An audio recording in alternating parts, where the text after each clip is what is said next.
I think that there are many situations where it's a disgrace that charity has to cover the basic needs of people that live in the UK. Now, I need to start by making it clear that I'm 100% certain that there's many situations where charities are doing absolutely wonderful and essential work. However, what I want to do is consider charity and philanthropy by stepping back and taking an objective look at a few areas where I think potential problems do arise. Before I do that, if you do find these economic videos useful, please consider liking and subscribing to the channel. I'd really appreciate that. The first point to make is that I believe there's a difference between charities that help with basic needs such as food, shelter and health, and those dealing with other worthy causes. And I guess that your attitude to the state will determine how you view charity in these areas. My view is that the state isn't an entity in isolation. The state is us. And as a society, I think that there's a consensus that we want every citizen of the UK to have basic needs met, whatever their circumstances.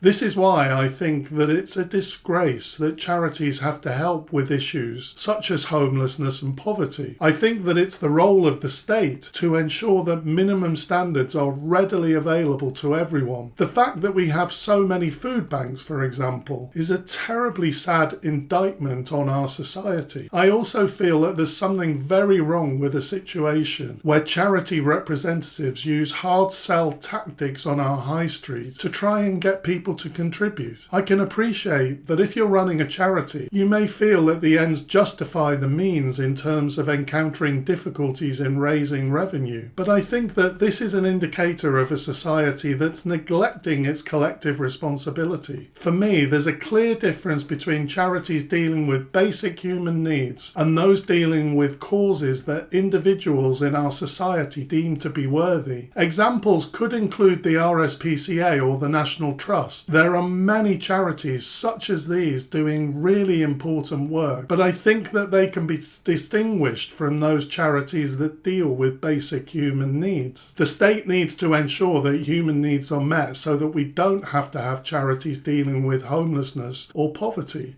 A second issue arises in relation to whether leaving the decision as to which needs get met by charities does not ensure that there's a balanced and consistent approach to who gets help. Anyone can start a charity, though it does have to be registered with the Charities Commission. In the year ending March 2023, there were 8,583 applications to register charities, of which 48% were successful. Now, I'm sure that many of these charities concern niche issues that are best dealt with in this way. However, this does raise some issues of concern, I think. Although there are requirements on governance of charities, there are many cases where fraud or other inappropriate incidents occur. In the past year, the Charities Commission investigated 2,969 new serious incident reports. We had the high-profile case of serious questions being asked about the activities of the Captain Tom Foundation. Let's just pause on this for a minute, as I think this does raise interesting issues. Captain Tom was the 99-year-old man that set out to raise £1,000 for the NHS through walking round his garden 100 times. He ended up raising £38.9 million,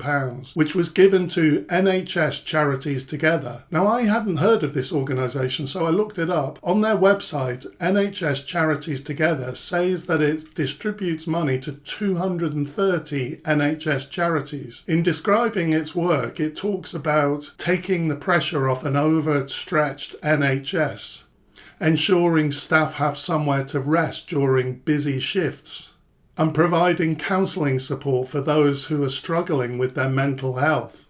Now, I'm not criticising these charities or the generous people who give to them in any way. However, I do think that it's a sad reflection of our society that the NHS is overstretched in the first place, that staff don't have somewhere to rest as a given in their workplace, that facilities for NHS employees that need mental health support isn't already provided by the employer. But then worse, we have questions over the propriety of the family members running the Captain Tom Tom Foundation. I'm sure Captain Tom was a decent man and his heart was in the right place. However, there's an absurdity to this whole thing. The fact that Captain Tom had to do this in the first place to raise money for the NHS is a disgrace. And we should be asking why the NHS is so overstretched in terms of the obviously inadequate funding that it's receiving. A third point on charity and philanthropy relates to issues of democracy. We elect our MPs to make decisions about the running of the country. They're best placed to decide how the needs of society should be met, rather than ad hoc arrangements for needs to be met by charities. The government runs the NHS, for example. It should be allocating sufficient funds to ensure that the NHS can operate effectively and not have to rely on charity or volunteers. No corporation would rely on charity to provide necessary resources, spaces to rest, and even access to mental health services for its staff. Why should the NHS? Many people would say that government is really inefficient or that it can't be trusted. I would say that government is far more appropriate than charities for running all state functions. The problem is that as a society, we're not providing the government with enough finance to fully meet society's needs. I've made separate videos on this, but we need to raise taxes in this country, particularly for the very wealthy that have far more money than they could ever spend. The cost of meeting the basic needs of all members of our society should be met by everyone and not just by the generosity of individuals. There's an additional issue in relation to the very rich who become philanthropists. At one level, it seems like a very good thing that people who are very wealthy give away large amounts of money to good causes. However, I think that there can be major problems with this type of philanthropy. It gives the privileged a position of power in deciding what causes get help. It bypasses the normal machinery of representative democracy, and it can allow the privileged to control the agenda in a charity. For example, large charitable endowments can restrict the discretion of a charity on how to spend its funds in the future. There's something really paternalistic and perhaps even arrogant about rich individuals